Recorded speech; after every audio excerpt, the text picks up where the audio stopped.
Welcome to our first and a more advanced series of Photoshop tutorials. Here we'll talk about some interesting settings and techniques that will get you more acquainted with Photoshop in general. Let's talk about curves.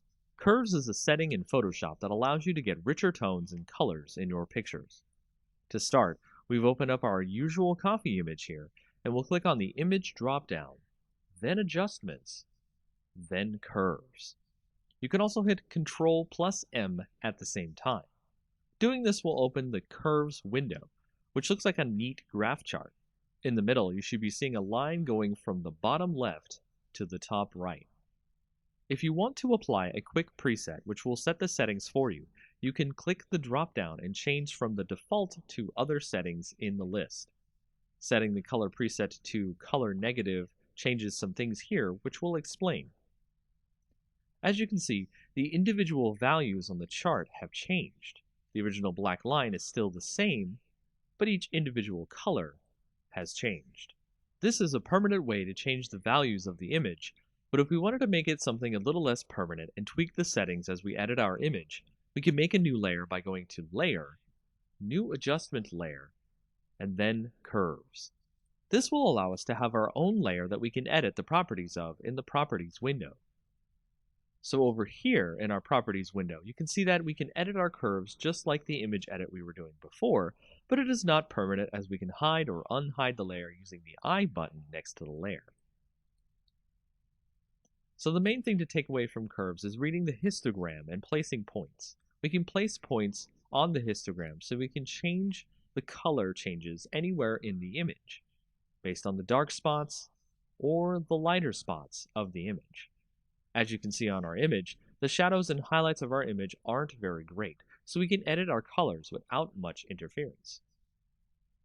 So if we put one point in the middle, one point on the end, and one point on the beginning, we can change the colors and alter them in subtle or more advanced ways. Curves help out many Photoshop users with images that have bad contrast or bad lighting. Use curves next time you have an image that needs tweaking. It's one of the most powerful tools in Photoshop's arsenal. Welcome to the third advanced tutorial in our Photoshop series. We'll be talking about the hue and saturation layer, which works similar to our other layer and adjustment tutorials. Here I have my own image open from before. To set up a hue and saturation layer, just like before, we'll go to Layer, New Adjustment Layer, then put a new hue and saturation layer down on top of the original image. So with hue and saturation, we can see that we can adjust the layer's color's hue, the saturation, how deep the colors are, or how light they are, to grayscale, or lightness, how dark or light in general the image is.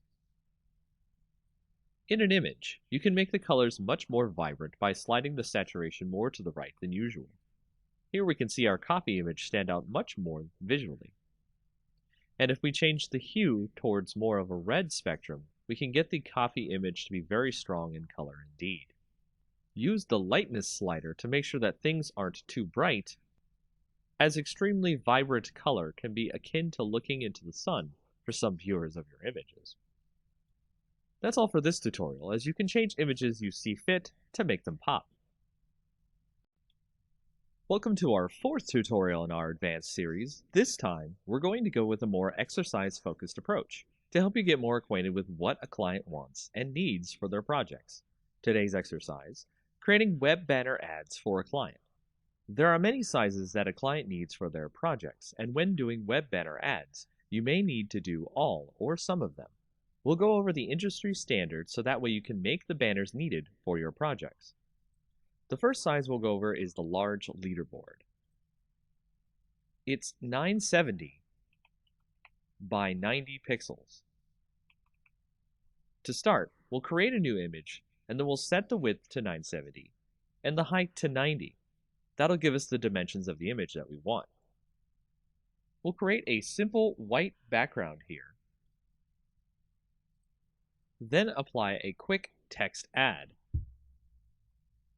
Make sure your text is in black so it shows up on the background. Write 10 apples for $3.99. To center the text on the banner, go to Select, select All, then hit the Center Layer option just below the main menu here. From there, add an image of an apple.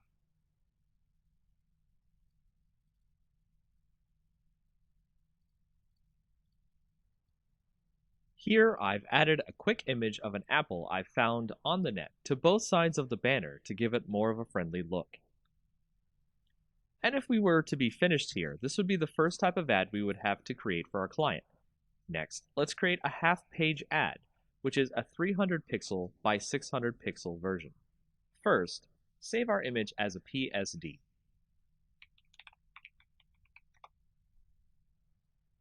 Now, change our image to a 300 by 600 canvas. Go to Image, Canvas Size, and change the inches drop-down to pixels. Here, type in 300 width, 600 height. You'll notice our apples and text is now strangely off screen, and our background isn't fully white. We'll fix all of that and show you how to continue to make other sizes of ads. If you notice, the apple images aren't exactly gone. They're just off screen to the image's canvas. Let's bring those apples back to the top and bottoms of our image now. Then, let's use the paint bucket icon on the left and fill in our white background again. Remember to click the correct layer, which should be the first layer in your order.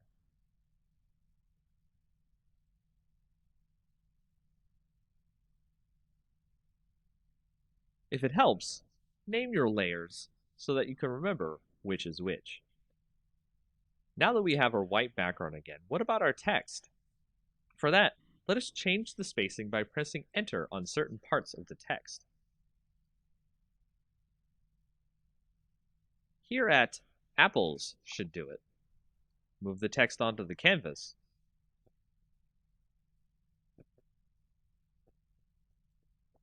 And resize the text as necessary. For vertical text, I like to use centered text under the Paragraph tab of the font properties for a more pleasing aesthetic. And there you have it. We have a new ad that can save as a separate PNG or JPEG from our original Apple ad. From here, we can create all the rest of the industry standard ad sizes: 160 by 600, 120 by 600, 336 by 280, 300 by 250, 728 by 90, 468 by 60, 200 by 200, and 250 by 250. See if you can make Apple ads for each one of them. For our next project design tutorial, we'll work on creating some great YouTube channel art for yourself or for any clients using Photoshop. Let's get started with the correct size for YouTube channel art. Open a new file, and then set the width to 2560 and the height to 1440. As you start off here, you can see there's a lot of space for you to create some good channel art. What I recommend here is starting out with the theme of your channel or your clients. Is it a science channel? Is it a space theme? You'll need a good background here to show off the tone and mood of the channel in question. Let's assume space is the theme here.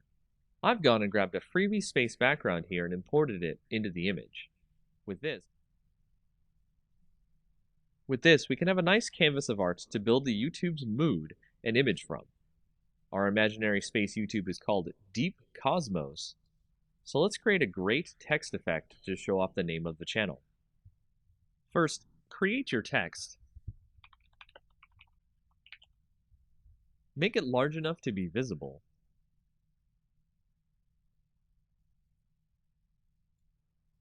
Then set the color by clicking the color part of the properties window and clicking a part of the image. Then we'll go into the layer blending option, give it a stroke, then click an inner glow effect. I've also used a different font here to give more of a unique look here. The type of font is up to you. I also recommend stacking the text on the right, so the rest of the art can breathe and show off the theme for the channel. Add more text in a readable font, probably not cursive, for what the channel is used for, space exploration.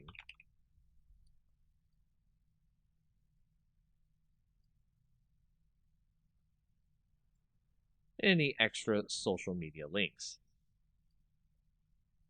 I'd not use any more than 2 fonts on your images as well, as it is a design error to use too many different fonts.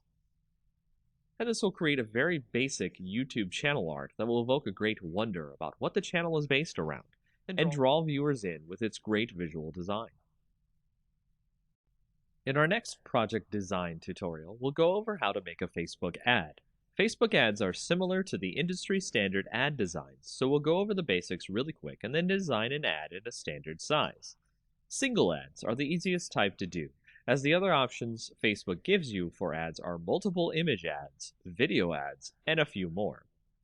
As before, we want to open a new image with the correct size.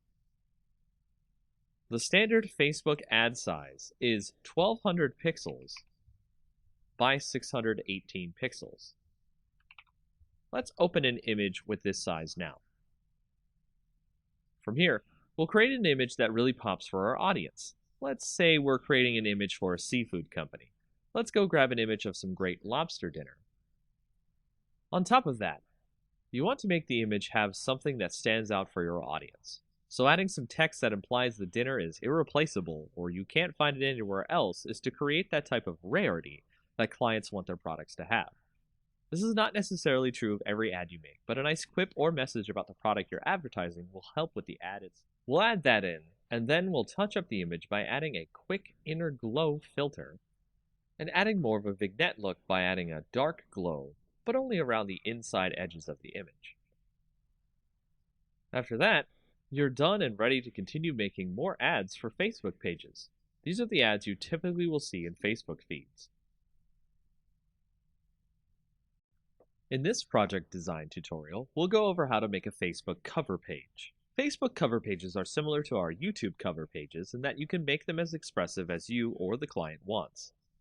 As before, we want to open a new image with the correct size. The standard Facebook cover size is 851 pixels by 315 pixels. Let's open an image with this size now.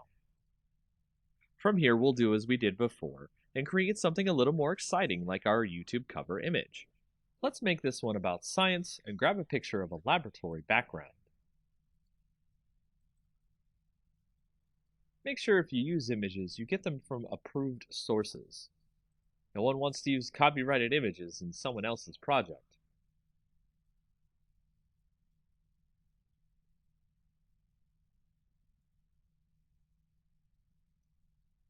Here we'll add some text, as well as maybe some other social media URLs in our image to give the impression that the page is outside of Facebook as well.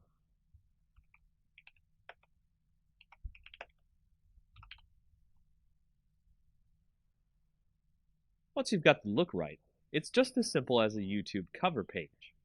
One more thing, if you want to get the ratios right for mobile, make an image that is 640 pixels wide by 360 pixels tall. After that, it's really easy to make more cover pages as you see fit, as well as make sure to save everything as a PSD, so you can edit the cover page in case there's errors. Facebook also accepts PNGs for cover pages, so don't worry about compatibility too much. One of the best ways to make a stunning image that allows the viewer to get the message and the image tied together in a beautiful way are quote images. These are the type of images that you see with words overlaid or cut out of the image to make it look more like art than just text on an image. To show you how to create this image that I have here, let's start with a generic background so we can make something stand out. I went and I found a picture of a pile of leaves. This will be our base that we'll use to create the image. The words that we create will go into the leaves to look like they're coming out of the leaves. To start, I'll write the words life. It's never too late to jump in. over the leaves itself. Doing so creates the usual text over image effect, which is fine on its own, but we want to make the words look as if they're underneath the leaves or coming out of the leaves. To do this, let's create another background layer copy on top of the text. And we can drag the opacity down enough so that we can see the words behind it. Doing this will allow us to see what leaves overlap onto the letters, and we'll begin extracting the letters using the Quick Selection tool. We'll do this so it has some of the leaves on top to make the letters look good and buried. This is the most time-consuming process of this effect, as again, you want to make it look like the leaves are laying on top, so take your time to get the leaves to look good. Next, you'll want to create a layer mask after you've selected your leaves on your background layer copy. Click the new Layer Mask button. Change the opacity back to 100%. Next, you'll want to add a drop shadow to your top background layer, so the leaves create a kind of 3D effect on your letters. The last effect we'll make here that makes the letters look like they were placed there instead of just added to the image is a texture that looks like rough paper or stone. Do this through the Pattern Overlay effect. Change the opacity just down to about 20%. This will allow the text to look like it was placed into the leaves instead of our viewer thinking we added them manually. And that's it for this effect. It's a simple one that really makes some images pop and gets some great views. Smart filters are one of the most powerful features of Photoshop. We'll start this tutorial by showing you how we can make a smart object, add a filter to the image without it being permanent, and show you the power of smart filters that way. We'll start by opening this image of flowers here, and you can see that we have a great setup of a butterfly and some flowers. What we want to do is convert this image into a smart object, and all we have to do is right-click on the image and then click Convert to Smart Object. Doing that will set us up for any filters we want to add to this image, and it can be quite addicting to add filters and mess with the image. So let's try to isolate the butterfly here from the rest of the image. What we want to do is go ahead and go to Filter, then to go to Texture, and then Stained Glass. We'll fix the stained glass texture so that it looks smaller and looks good. We can see our butterfly in the back there. Next, we'll draw a nice quick selection around the butterfly. This is what we want to remain, and the rest stay in the stained glass filter. Last, we'll press Ctrl-I, which will put all the selection in black and allow us to see the butterfly. From there, we can tighten the mask around the butterfly so it looks like it's floating above the stained glass.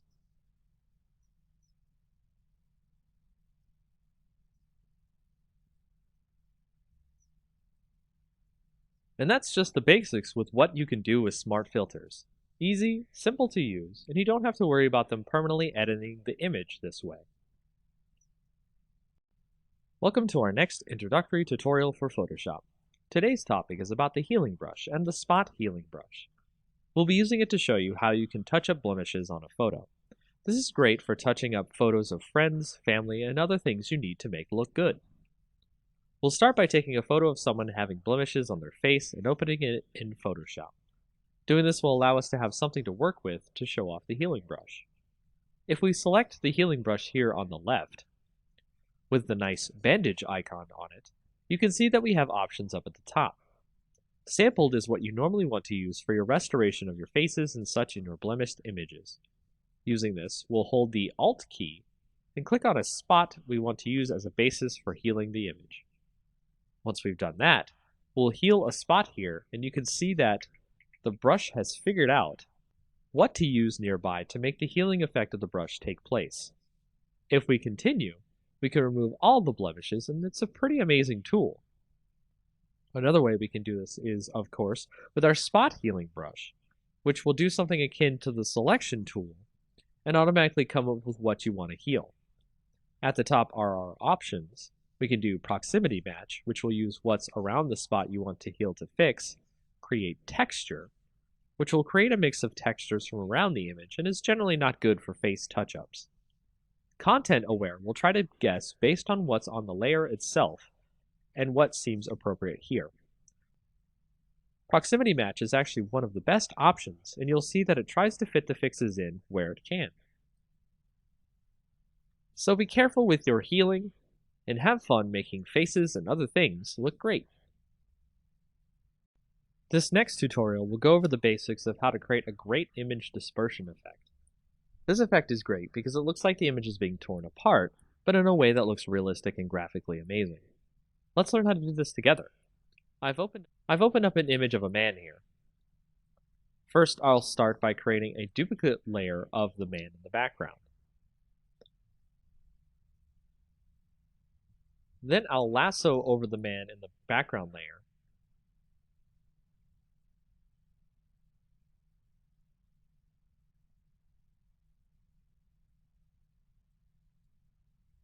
Right-click, and then do Fill. Make sure it's set to Content Aware, and it will let you fill in the background over the original man in the picture. We'll then select the entire model by using the Quick Selection tool.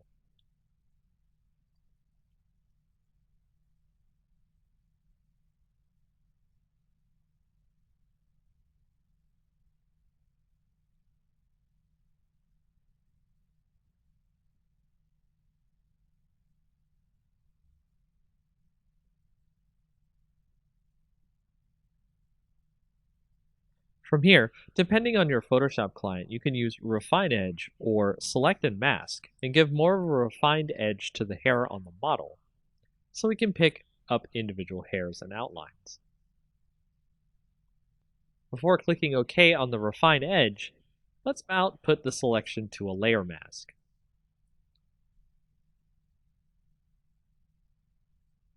Now you can see the model is on a separate background. Let's duplicate the layer now. Then apply the mask we made from the previous layer. I'll rename this layer to the dispersion effect. Then I'll make a duplicate of this layer and rename it to man. Now I'll select the dispersion layer, then select filter, then liquefy. Next, I'll warp the model using the forward warp tool so we can make sure we can have a nice canvas for our effect later. This will determine the size of the dispersion effect. Take your time with the liquefy, then when you think you're done, hit OK. Now we'll make another mask, which we'll do by hitting Alt before clicking the new mask button, the little circle and a rectangle, so we fill the mask with black. This way, our dispersion effect is hidden until we need it. Before we continue, make the original background layer with our picture of our man hidden, so we can edit effects in. Now on our layer called Man, we'll make a new mask with no black filled in, so just click the new mask button without holding any keys down. Once we've done that, make sure you're on the Man layer's mask. Make sure your brush is set to black for the foreground color. Select the brush tool, then select a brush that will give a great dispersion effect. There are brushes out there for free that you can download that will give you the effect desired, so look for them. We'll edit the image to give a bit of a destroyed look. Then we'll switch to the dispersion layer and its mask as well. Switch the color to white, and start masking in, uncovering, the warped layer we did earlier. This will give you the effect of a dispersion going onto the image and looks really great. Experiment with this feature. It will allow you to create some really interesting images. Welcome back to our next tutorial in Photoshop, where we'll go over how to do a double exposure effect. A double exposure effect is how we'll blend two images together to make an interesting art project pop. Perhaps your client or project will want you to create some striking images here, and doing so through Photoshop, you will definitely wow the viewer of this image. Starting out, let's pick two images that we want to blend together. Here I'll blend an image of a beach ball with an orange. The idea of playing volleyball with a giant orange is pretty hilarious, don't you think? To start blending these two images together, I'll take the image of the orange, use the Quick Selection tool, and select the whole orange. Once I'll do that, I'll copy the orange selection into the image of the volleyball. As you can see here, the orange is way too large to be able to be blended with the volleyball. I'll need to scale the orange down to size. To do this, we'll need to make a copy of the volleyball layer to start off with. Drag the layer and make sure it's the top layer over the orange. Set the opacity to about 50%. Then we'll shrink the orange to about the same size of the volleyball. Do this by clicking the link icon up near the width and height. This way, with the opacity, we can see exactly what size we need the orange at.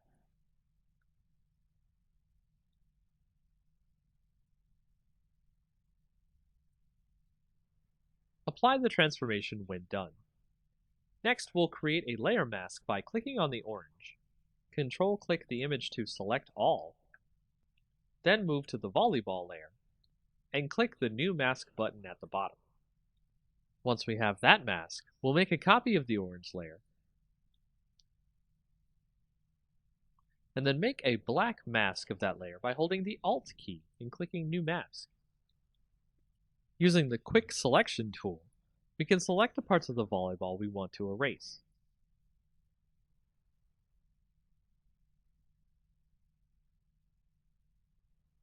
Once we've gotten the image the way we want, you can see that it has this great dual blend effect of having a volleyball that looks like a huge orange. Make sure to leave on the background for the largest effect of showing off the volleyball orange in the scene. Now you know how to use layer masks to blend two images together. Welcome to the next tutorial in our Photoshop series. We'll be doing this tutorial about a great neon text effect for your text. It's a simple effect that will make it really fun to add text to your images of brick walls, or nighttime building photos, and more. First, we'll start out with a brick wall image. Any brick wall image will do, as we will put our text over it and make it glow. Let's add some text now to the image and write neon, probably in a cursive font of some kind. Make sure the font size is large enough to fit into the middle of the image. Next, we'll add a hue and saturation layer to the image, so select the background layer, then go to Layer, click New Adjustment Layer, and then Hue and Saturation. Set the saturation to pretty low, and the lightness as well, but not too dark. We want it to be bright enough that we can see the brick wall. Next, create a new layer which we'll call Clouds. You could do this, of course, by clicking the New Layer button at the bottom, which looks like a new page. Here we'll add clouds to the layer by clicking Filter, then Render, then Clouds. Create a black layer mask on that cloud layer by Alt-clicking the New Layer Mask button. Make sure your clouds layer is set to divide on the layer mode here. Let's use our brush tool here to uncover some clouds. Set the foreground color to white. Make sure the layer mask is selected. And set the opacity of our brush to about 50%. Make sure your brush hardness is also 0% as well. Once that's done, uncover some clouds behind the neon word.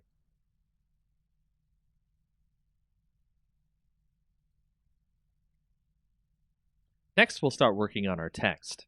Make sure to change the font of the text to something blue if it isn't already, and go into the layer blending modes. We'll add a bevel and emboss effect to the text, making sure the style is inner bevel, the technique is smooth, the depth 185, the direction up, the size 3, and the soften 16. We'll also add an inner shadow effect, where the blend mode is multiply, the opacity 40%, the distance 5, the choke 0, and the size 5. Then we'll add an inner glow effect, where the mode is screen, the opacity 75, the noise 0, the choke 0, and the size 8. Make sure to make the Technique here source center. Then hit OK. Create a duplicate layer of that text. Put it below the top layer of text, then convert it to a smart object. Add a Gaussian filter using the Filter dropdown, Blur, then Gaussian Blur. Set the radius to about 11 pixels. Now we'll create the wire that the neon sign is connected to the wall by creating a new layer above the clouds layer. Set your brush first to one with a full hardness, then about 13 pixels in width. Use the pen tool here on the layer and click and drag out a line across the layers here in a curvy wave. Right-click on the line and click Stroke Path. Make sure the Simulate Pressure option is turned on. Right-click the path, then click Delete Path. We'll add a blending layer effect to the line, bevel and emboss. Make sure that the depth is 245, size 0, and soften 3. Lastly, we'll add a more soft blue glow to the clouds and another layer. Add another layer on top of this layer, then switch to a soft brush with no hardness, with the size close to the size of our letters. Set the opacity to about 63%. Brush in some blue. Set the layer blending to soft light. And there you have it. Our neon sign is complete. Welcome to our next Photoshop tutorial. This time we'll be doing a great fire text effect. This can create a great illusion of text that looks like it's either made of fire or on fire. We've already started with a great fire effect image we'll use later in the tutorial. We'll proceed by opening a new file, making the height 1280 and the width 720. Change the background to black by using the Paint Bucket tool, and make sure the foreground color is black. Use the Text tool next, and a great tall font. I'll type the word fire here so we can see the effect on it later. Let's go to the blending options on our layer and add an outer glow. Change the color in the box here to F70300, then hit OK. Select the satin blending next and change that color to 872D0F, and hit OK as well. Change the opacity on the satin effect to 100%. Change the distance to 10 pixels, then hit OK. Now select Inner Glow. Change the blend mode to Color Dodge here. Next, change the color to E5C23B, then hit OK. Change the opacity to 100%, the size to 10 pixels, then hit OK. Now we're done with our text, so hit right-click on the text layer and rasterize our type. Now we're going to fade out the top of our fire text.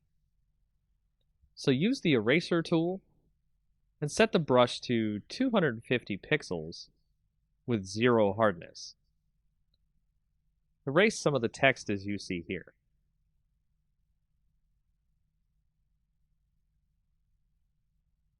Now we'll go up to Filter, Distort, then Zigzag.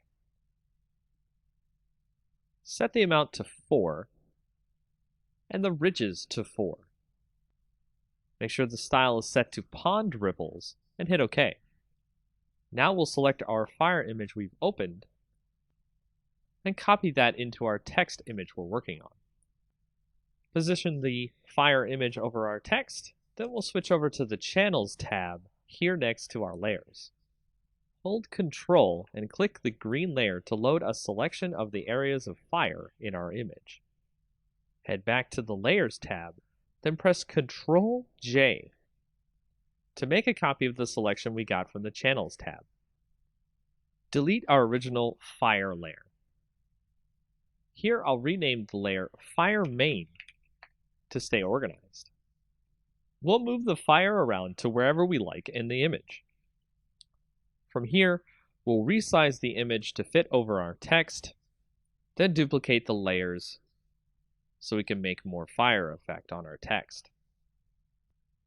Be sure to resize, rotate, and erase edges of the fire around the text so it looks like the text is on fire realistically. And that's how you do this effect.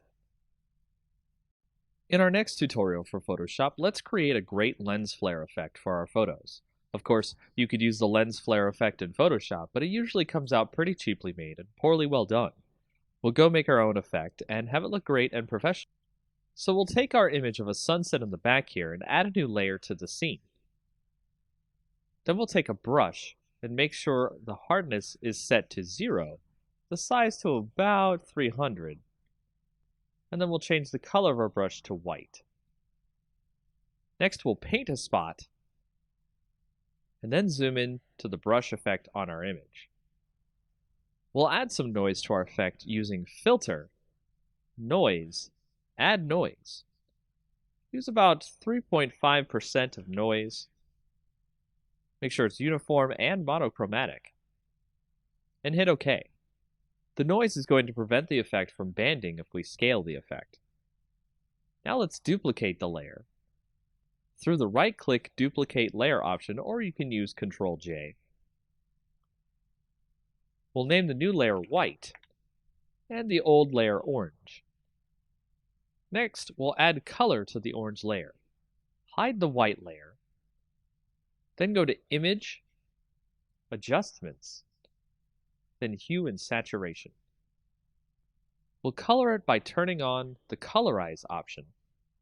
Move the hue over to a nice orange, and the saturation near 100%. You can make it a little lighter or darker if you'd like. Now we'll set the orange layer to a blend mode of screen. Then we'll set the white layer to a blend of linear dodge add. With the orange layer, we're going to free transform. Draw out our orange layer a bit, making sure that the link is selected to keep the ratio. Commit the changes. We'll select both layers, and we can drag it wherever we want. So let's move them over the sun in the image, and then free transform the effect so it's large and covering the sun.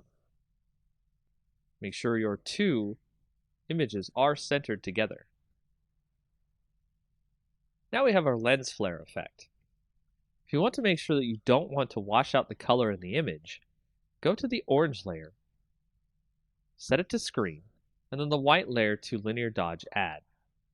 Change the opacity of the orange layer down to 50% or so. With the white layer, we're doing the trick here, which is the fill opacity rather than the actual opacity. Set that to about 15% or 20%. You can play with the opacity and fill layer here, and also do some transforming and stretching the lens flare effect to hit more parts of the photo. This is a very quick and easy way to generate a lens flare that you have full control over the way it looks on your image. Welcome to our advanced GIMP tutorial where we'll actually show you a way how to do digital black and white conversion. It's quite an easy effect to do. And we'll start by opening up an image that you might have seen before on a previous tutorial.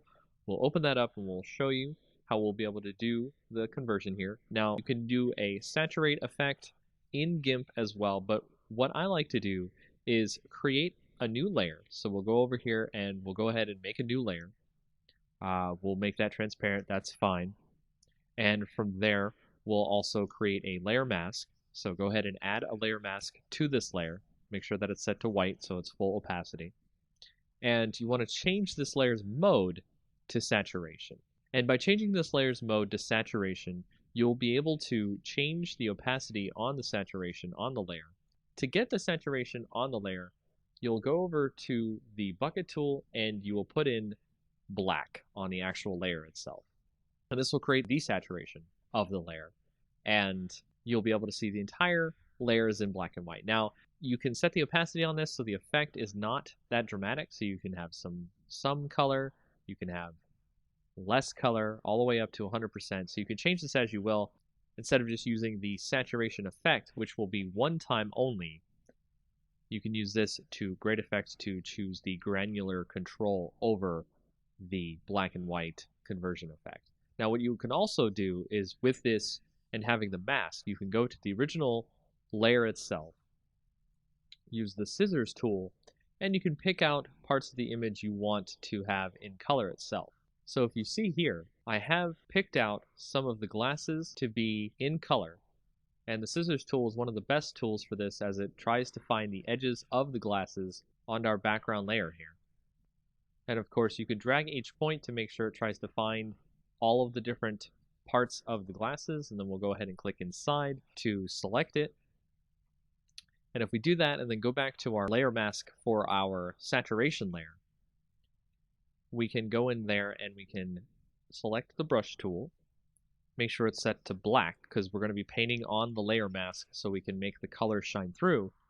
And you can just start painting in those glasses there and make those glasses show up in actual color compared to the rest of the image. And that's just a very quick way of how to do digital black and white conversion in GIMP. Welcome to the next tutorial in our Photoshop series. We're going to go over a way to create a quick lomography effect. And a lomography effect is a type of effect that you might see on Instagram photos or other types of photos that make it look kind of a hipster-like or retro look. Now, it's very easy to create this look. It's actually extremely fast to create this look in Photoshop. All you have to do is open up a photo. You can see, for example, I have a photo right here. You want to go to Layer, New Adjustment Layer, and Curves. And we're going to make a new Curves layer here. Now, I'm going to make the Curves layer called the lomography effect, which we'll go ahead and type that in. And you can see we've got a nice little layer that goes over our background. It also has its own layer, so that way we won't have to worry about making the effect on the image and not having it affect the image permanently. So the way we start this effect is we go through and check out the curves. So we've got the histogram here, and we want to start out by actually putting a point here and dragging it down a little bit, which you see will actually drag down some of the shadows in the image. And then you want to put a little point up here and drag that one up, which will actually drag in some more light into the image.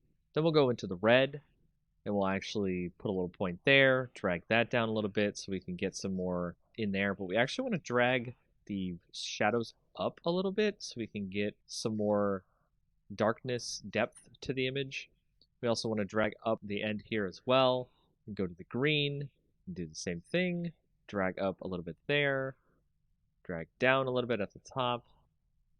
And then when we get to the blue, we'll actually do this a little bit different. We actually want to drag up on the previous one, and we actually want to drag down at the top here, which will actually add a lot of different blues to the image there. So if we go back to the original RGB, we can actually pull up the shadows a bit because we want to create that kind of soft tone in the shadows as well. And by doing that, that allows us to create a great lomography effect. It's actually kind of overdone here. It's a little bit too much on the image. So if we go to the opacity And when you turn the opacity down to maybe about like 50, 55, you can see that it has put itself over the image, and you can see a nice effect on your image that gives it kind of a hipster or retro look. And you can turn on and off the layer to see the difference in the image as we put the Lomo effect on.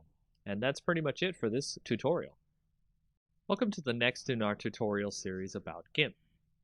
In this next tutorial, we'll go over a quick way how to do a coloring of a sketch that you might scan in or you have received on the internet.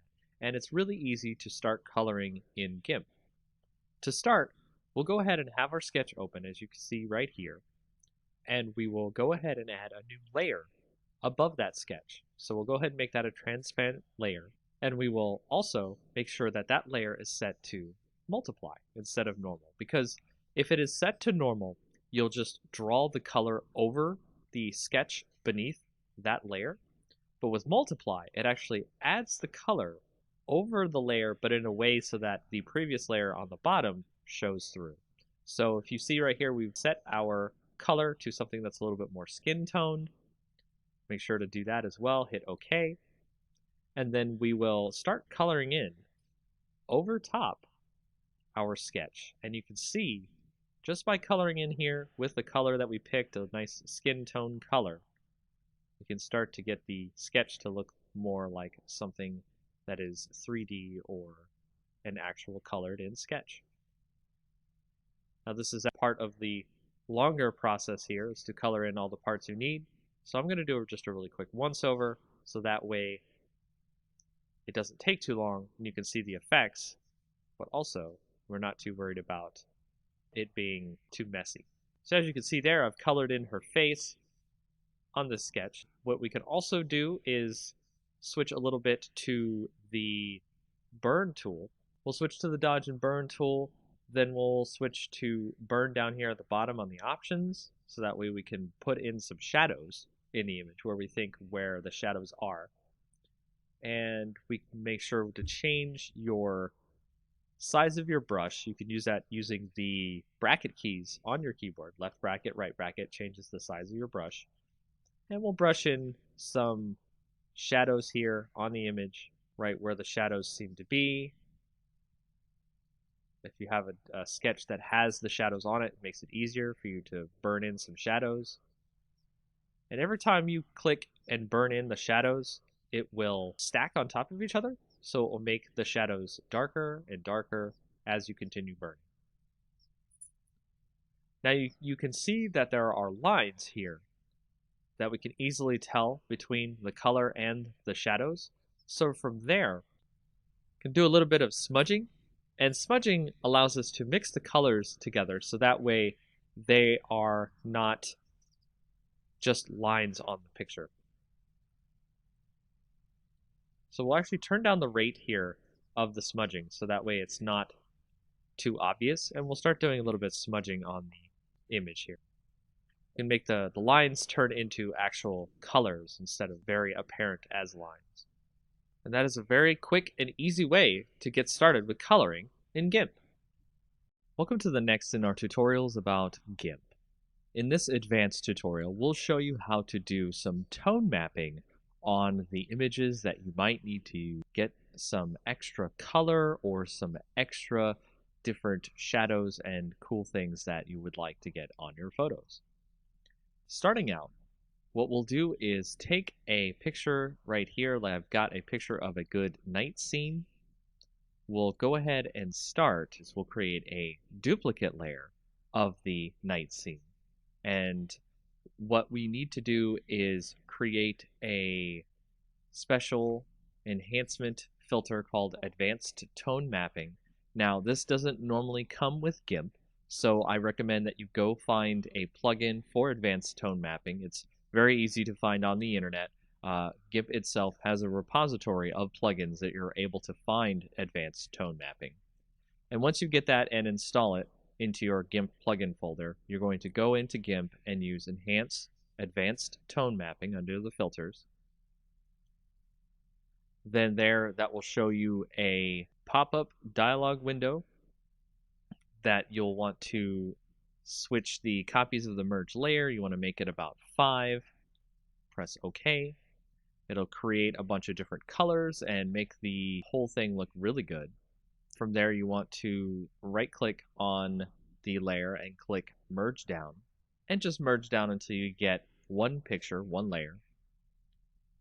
Next, you'll want to go up to the colors and do levels.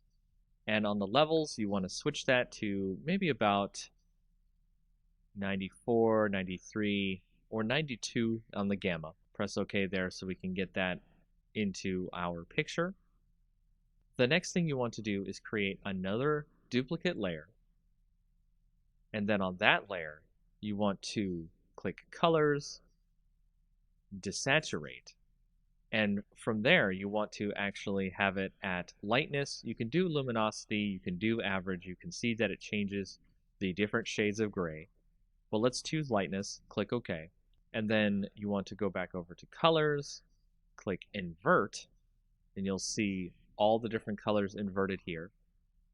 Then you want to go to Filters, Blur, Gaussian Blur. And you want to set that blur to about, I think I want to do 20. 20 here seems fine.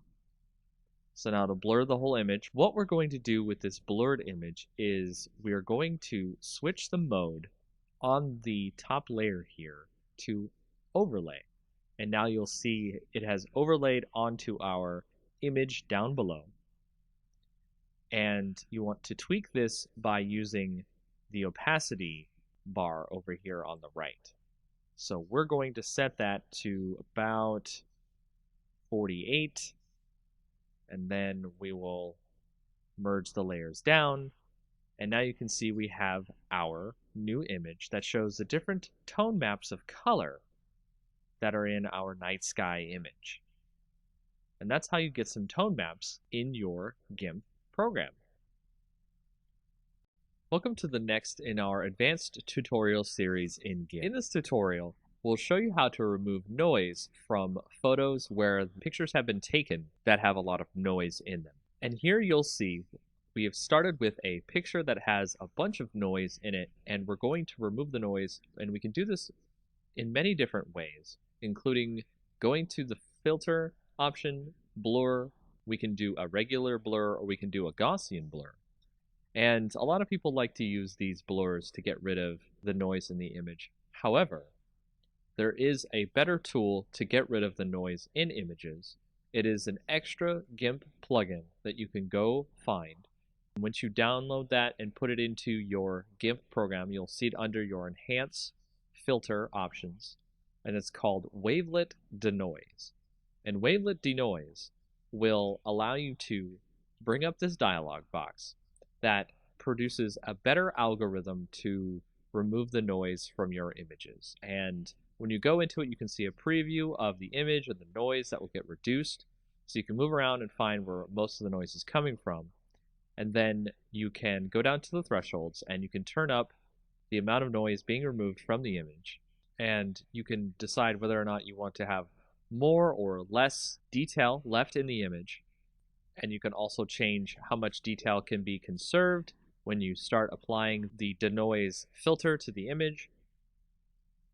And then you hit OK, and you can see that it has reduced a lot of the noise in the image, and you can tweak this as you like. And there are many other different ways you can do this, but this is probably one of the best ways to remove noise from an image to make it look a little bit better to your clients or to any projects you might have in the future. And that is a quick way of how to remove extra kinds of film grain or noise in your images in GIMP.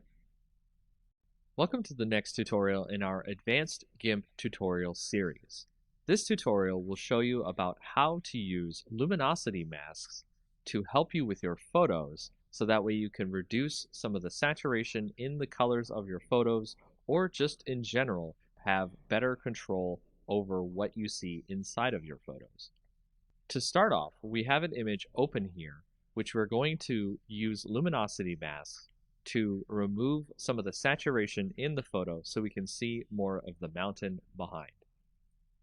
So if you go over to the left, you can see we are normally on our layers section here, and we want to create a copy of our original layer, so duplicate layer. And then we want to go over to channels. And you can see what we're going to do here is select our red channel from the rest of our channels here. We want to select all on our image. I'm going to drag the red channel down to the copy down here. And then we will start by creating this one as the L for light, because we're going to save the highlights of the image and we're going to save the shadows of the image. We'll start this by right-clicking on the light part of the image, and we will subtract from selection. Make sure your entire image is still selected. That will select the darker parts of the image.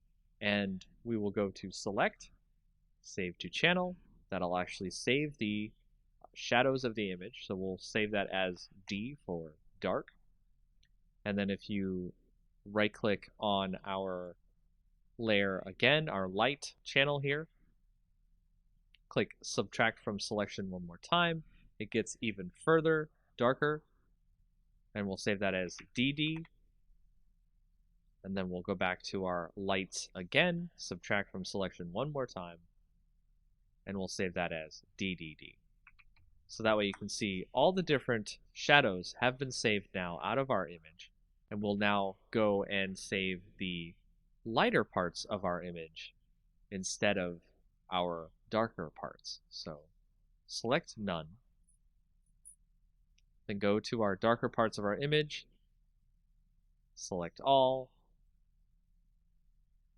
and when you do this, you will get the lighter parts of the image instead of the darker parts, and you will do the same thing as you did before, which is you will click Save to Channel, and then I'll save this as LL, go back to the dark parts, subtract from selection, and we'll do it again, select, Save to Channel, and then we'll save that as LLL.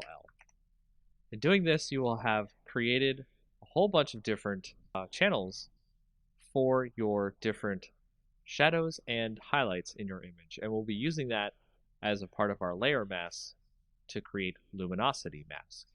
Now if you go back over to the layers, you can click on your copy, which I'll set here as light mask, and then I'll make another copy of this, which we'll call the dark mask. And then for the light mask, we'll right click and then make sure that your selection is none. So we'll right click on the light mask, click add layer mask. Instead of normally you would make it white, we'll set it to channel. And you can see under our channel, we actually have all of our different channels here for our shadows and our highlights. So if we go to our light channel, we can add that, and it will actually change it so you can see our light channel removes all of our shadows from the image.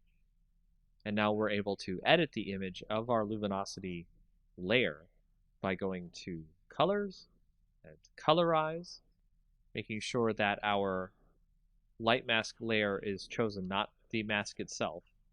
And with the sliders here, you can see I can change the hue of the image to make it a lot better, and the lightness of the image, so that way it can come through without too much saturation going on in the image. And you can compare that to the original image, which you'll see here. Saturation, removed saturation. And there's a lot more things you can do with luminosity masks in GIMP. Welcome to the next in our tutorials about GIMP. In this next tutorial, we'll show you how to create a contrast mask for your image. To create a contrast mask for your image, you've opened a previous image you may have seen on our previous tutorials here. To start with, we will create a duplicate layer of the image. Then on there, we will right-click, click Add Layer Mask, and you want to initialize the layer mask to a grayscale copy of the layer. Then, show the layer mask so we can see what we're looking at. Go over to Colors, Invert, And then you want to also give a filter, blur, Gaussian blur. And then set that to about 4 or 5 on the blur radius. Next, go back to your layer mask. Click Show Layer Mask to turn it off. And there you can see we have our contrast mask on our layer. Now make sure to set your layer to overlay instead of normal, so that way you can see our contrast on top of our bottom layer in GIMP. And you can change the opacity, so you can change the contrast through this contrast mask in GIMP. And that's all you need to know about making a contrast mask in GIMP. Welcome to the next tutorial in GIMP. This is a very quick tutorial, part 1, about changing background color in GIMP. It's actually a very quick way to do this in GIMP, especially if you have an image that already has a background color you'd like to remove.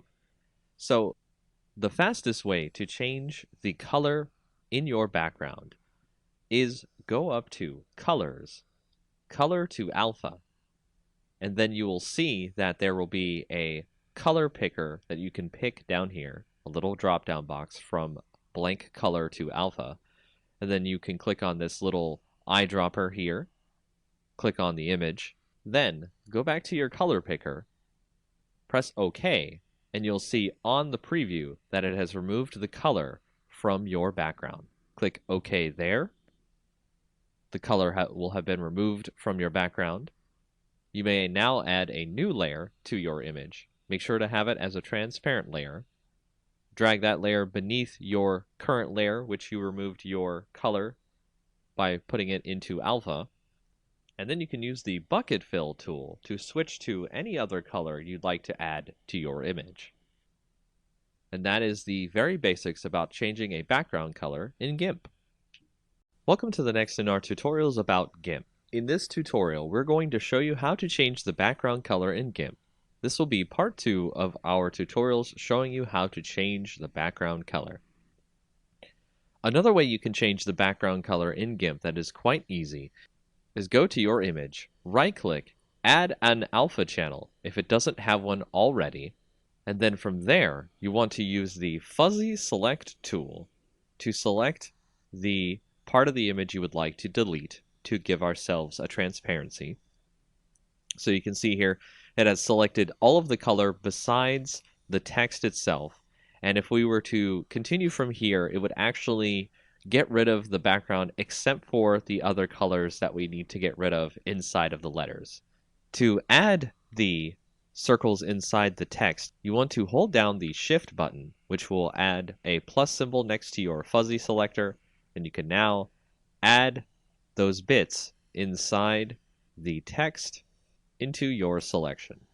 And doing so will allow you to delete all the parts of the image you want to get your alpha channel. So once you're finished there, just hit delete on your keyboard, and you'll see the background is now fully removed.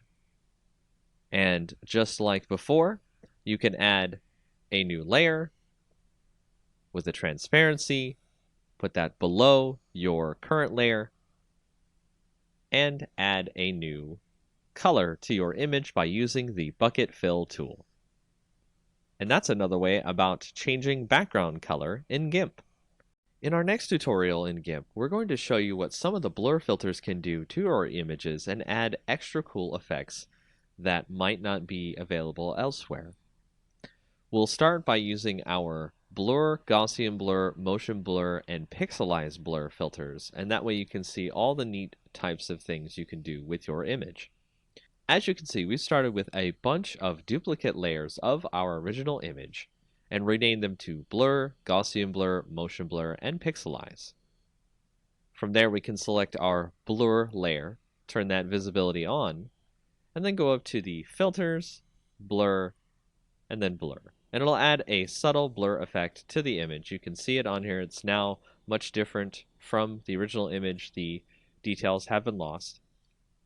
And then we'll go up to our Gaussian blur, turn that visibility on, go to filters, blur, Gaussian blur, and we'll turn the blur radius to about 11 seems fine. That's our Gaussian blur. Then we'll go to motion blur, turn that one on. Go to filters, blur, motion blur. We're going to make it a zoom, maybe about the center of the image here. The length of the zoom we'll put about 28, and it'll take a little bit longer to do this effect if your image is large. So now you can see that there is a kind of rush to get to the mountain look to the image. It's really cool. Then we'll go to our pixelize layer.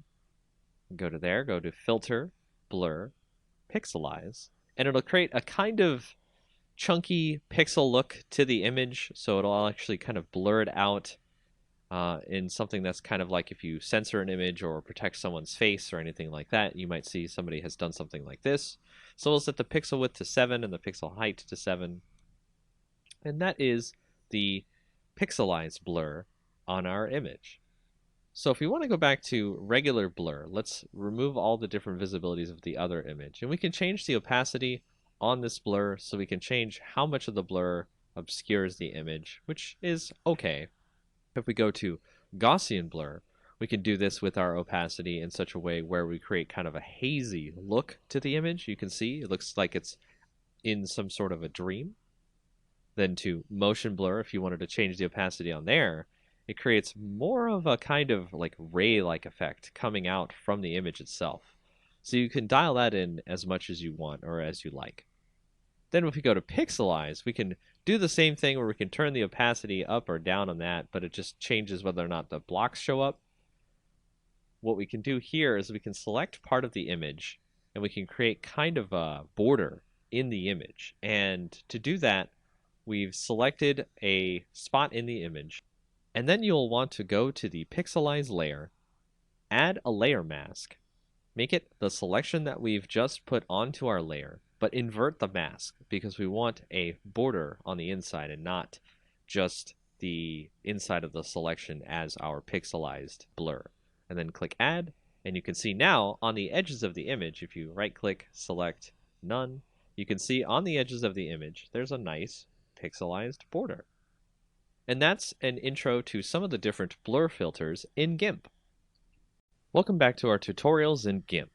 For our next tutorial, we'll show you about the selective Gaussian blur and how it can be used to remove noise from your images. Just like our previous tutorials where we've shown you how to reduce noise, we can select part of the image that we want to remove the noise from. As you can see here, I have a selection. Then go up to Filters, Blur, Selective Gaussian Blur. And in that, you want to select where the delta is. That's basically telling the Gaussian blur how much of the image you'd like to remove the noise from, and set the blur radius so that way it can come out looking good. As we hit OK here, you can see that it has removed a lot of the noise from the image by getting rid of the noise through the blur. And that's just a quick way to show you how to do selective Gaussian blur in GIMP. Welcome to our next tutorial in GIMP. We'll go over more tools that have been used in GIMP to create different effects in your image. The tools we'll go over for this part of our tutorial will include the clone tool, the healing tool, the perspective clone tool, the blur and sharpen tool, the smudge tool, and the dodge and burn tool. Starting out with the clone tool, if you go to our image that you see here, it will not let you do anything with the brush until you hold down Control, click a source on the image, and then it'll use that source when you decide to paint on your image, thus duplicating the image as you paint over it. The next tool, the healing tool, allows you to heal parts of the image much like in Photoshop when you want to fix parts of your image that have blemishes on them or other various problems. Much like the clone tool, you have to set a part of the image that you would like to use as the basis for healing the rest of the image. And as we start moving through our image, it'll try to heal the image based on what's around it as opposed to the previous clone part where it just copied whatever it was using the source as. For the perspective clone tool, we can modify the perspective of our image not in a permanent way, but in a way that GIMP will use when we decide to clone the rest of the image later. By going to the perspective clone option in the tool options, we can now set a source that we'd like to clone from, say this corner up here where the perspective will be changed, and we can paint that into our image. And as you can see, the perspective of the image in the upper left is now in our bottom right at a very different perspective. The next tool, Blur and Sharpen tool, we can set to blur. And then on our image, we can start blurring out parts of the image as we need to. And then if you set that to sharpen, you can sharpen parts of the image as you need to. You can turn up the rate on this to increase the sharpen amount, so that way you do not have to sharpen more than once on an image. If you go to the smudge tool, this will use the colors around it and smudge them together so they become more of a blur with all the colors that are included when you start smudging. The next tool, the dodge and burn tool, allows you to dodge, which is lighten up the colors in an image, but also do burn, which allows you to darken the colors in the image, creating more vibrant color as necessary. And those are some of the more advanced tools you will use in GIMP. In our next tutorial of GIMP, we'll go over some of the color tools that you'll use on your images to change various parts of your image. Much like Photoshop, these are some of the main tools you will use to switch color balance, brightness and contrast, curves, and more. So to start off, we'll go to the Colors section, Color Balance. This is probably the main tool many people use to change the actual color in the image to something that they think is much more appropriate for the image in general. And as you can see, we can change these values to increase more of the color that we want to add to the image or subtract the color. And we can change the shadows, the midtones, and the highlights of the image. The next tool is Hue Saturation, which allows us to change overall the hue colors that are added to our image. So we can make it a green or a pink or what have you. We can change the lightness of the image, how much extra light is in the image, or if there's more shadows. And we can add more saturation of color to the image or make it more toward grayscale. With the Colorize option, we can do this in a more direct way, where it adds the color directly over all of the image. And of course, you can do this with the saturation and the lightness as well. With the brightness contrast, we can change the brightness to be less on the image, the contrast to be more, and vice versa. With the threshold, we can change what the image sees in terms of darkness or light. And for this, I would recommend using a layer mask so you can have something to blend over the image itself instead of leaving this as its own layer. With levels, we can go in and change the gamma on the image, so we can reduce the gamma, make it darker, or add more gamma to make it lighter. With the curves, this is much like Photoshop, where you have a histogram, and you can set the points on the curves to drag down the shadows, increase the highlights, and change the way the image looks on a very granular basis. If you go to Posterize, it creates an image that reduces its colors into various channels of colors. You don't see many colors if you go lower on the Posterize levels. That looks like it was created in older graphics editors. If you go to Desaturate, we've been using this in a lot of our previous tutorials where we can desaturate by removing the colors from the image, and we can choose based on the luminosity, the average, or the lightness in the image. And that is just a quick overview of all the different color tools you could use in GIMP. Welcome to our next tutorial in GIMP. In this tutorial, we'll show you how to use the Paths tool inside of GIMP. So go over and click your Paths tool here. And on the left in the tool options, you will see that you have the design mode, the edit mode, and the move mode. The design mode allows you to create points on your image that will create a path.